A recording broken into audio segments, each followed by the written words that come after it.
Hi guys, welcome to this episode of Life After Trauma.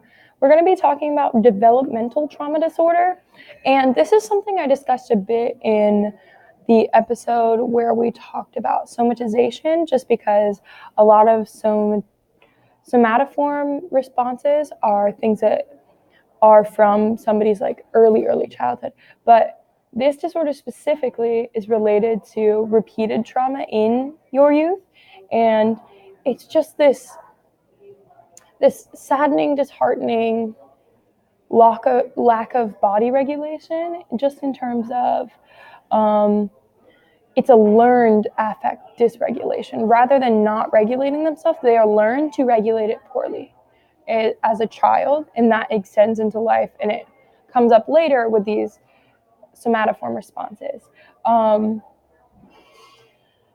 There's also this expectation in people that suffer this, that trauma is all around, that trauma is to be expected, that danger is lurking, and that is also a really hard life to live, I'm sure. This paranoia, but this hypervigilance, this hyperactivity, an episode we'll also go into.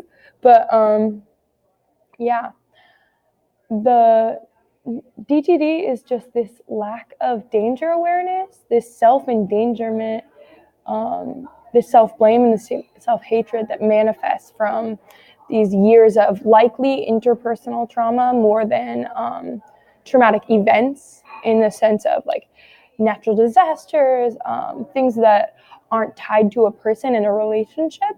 But this disorder has more to do with interpersonal relationships and just like an abuse of trust and an implementation in one of shame and just blaming themselves, hating themselves, because that's what they've learned, that's what they've been taught, is that they deserve this and it's their fault. And that's sad. And so it extends later into life, and it can come from trauma that happened later on. It's not as likely, as it's called developmental trauma disorder, but the impacts come later on, and that is in the physical manifestation of those things. And again, as we've talked about with other symptoms, these people are more likely to be victimized again, because they don't have an awareness of danger, they don't have awareness of boundaries, and that is a frightening reality. That's a really difficult life to be living, and this one bummed me out a lot too, just because a kid that's not responsible for what happens to them is now responsible for picking up the mess of someone else that impacted them poorly and didn't look out for them. As in that situation, they were not supposed to look out for themselves. They were the kid, somebody else was the parent, someone else was the abuser, someone else was the person that misused that trust. And yeah, I think that would be a really frustrating reality to walk into, especially because in these developmental years, the people that you're close to are likely the people that are going to abuse you.